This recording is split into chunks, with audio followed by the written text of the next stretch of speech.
or two past, when Starbuck, going forward, pushed against someone. It was Stubb. "What thinkest thou now, man?" I heard thy cry. It was not the same in the song. "No, no, it wasn't," I said. "The corpus ants have mercy on us all, and I hope they will still. But do they only have mercy on long faces? Have they no bowels for a laugh? And look ye, Mr. Starbuck, but it's too dark to look. Hear me, then. I take that masthead flame we saw for a sign of good luck, for those masts are rooted in a hold that is going to be chock-a-block with sperm oil, d'ye see? And so, all that sperm will work up into the masts, like sap in a tree. Yes, our 3 masts will yet be as 3 spermasty candles. That's the good promise we saw." At that moment Starbuck caught sight of Stubby's face slowly beginning to glimmer into sight. Glancing upwards, he cried, "See! See!" And once more the high tapering flames were beheld with what seemed redoubled supernaturalness in their pallor. "The corpus ants have mercy on us all," cried Stubb again. At the base of the mainmast, full beneath the doubloon and the flame, the Parsee was kneeling in Ahab's front, but with his head bowed away from him, while nearby, from the arched and overhanging rigging, where they had just been engaged securing a spar, a number of the seamen, arrested by the glare, now cohered together, and hung pendulous, like a knot of numbed wasps from a drooping orchard twig, in various enchanted attitudes, like the standing, or stepping, or running skeletons in Herculaneum. Others remained rooted to the deck, but all their eyes upcast. "Aye, man!" cried Ahab. "Look up at it. Mark it well. The white flame but lights the way to the white whale. Hand me those mainmast links there. I would fain feel this pulse, and let mine beat against it, blood against fire. So." Then turning, the last link held fast in his left hand, he put his foot upon the Parsee, and with fixed upward eye, and high-flung right arm, he stood erect before the lofty tree-pointed trinity of flames. "Oh, thou clear spirit of clear fire, whom on these seas I as Persian once did worship, till in the sacramental act so burned by thee, that to this hour I bear the scar, I now know thee, thou clear spirit, and I now know that thy right worship is defiance. To neither love nor reverence wilt thou be kind, and eon for hate thou canst but kill, and all are killed. No fearless fool now fronts thee.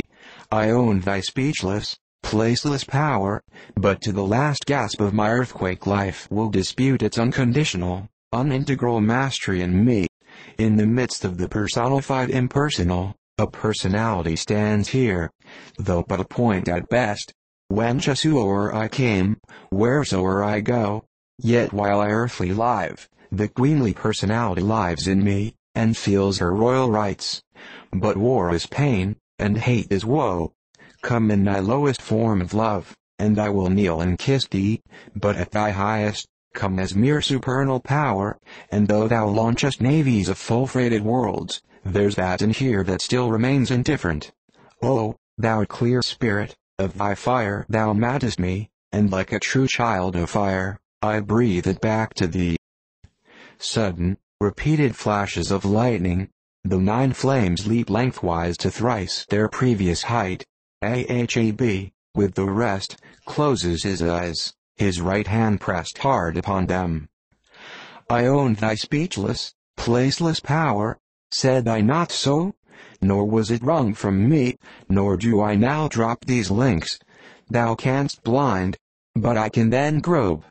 Thou canst consume, but I can then be ashes.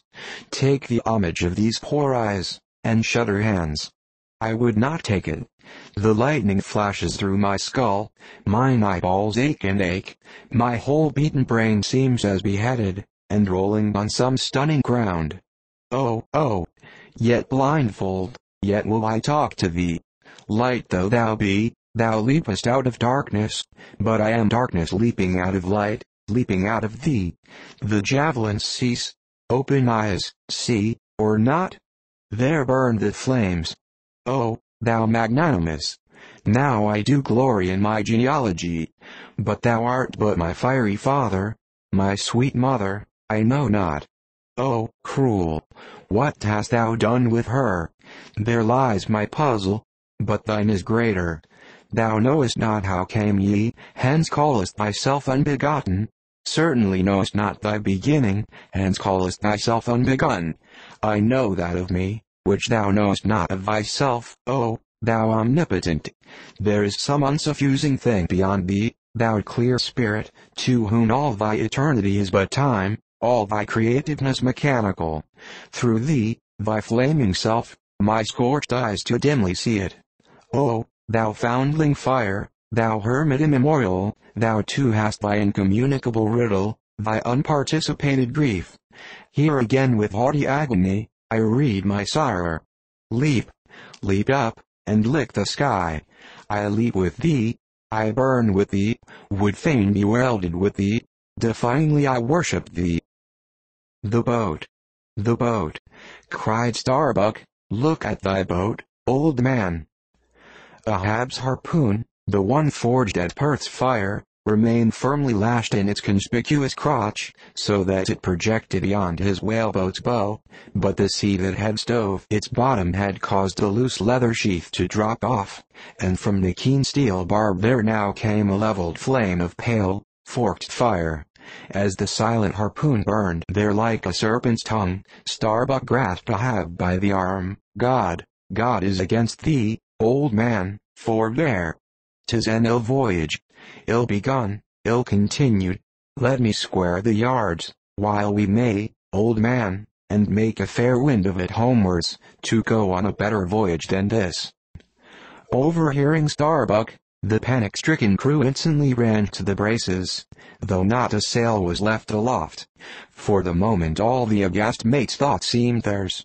They raised a half-mutinous cry, but dashing the rattling lightning links to the deck, and snatching the burning harpoon, Ahab waved it like a torch among them, swearing to transfix with it the first sailor that but cast loose a rope's end.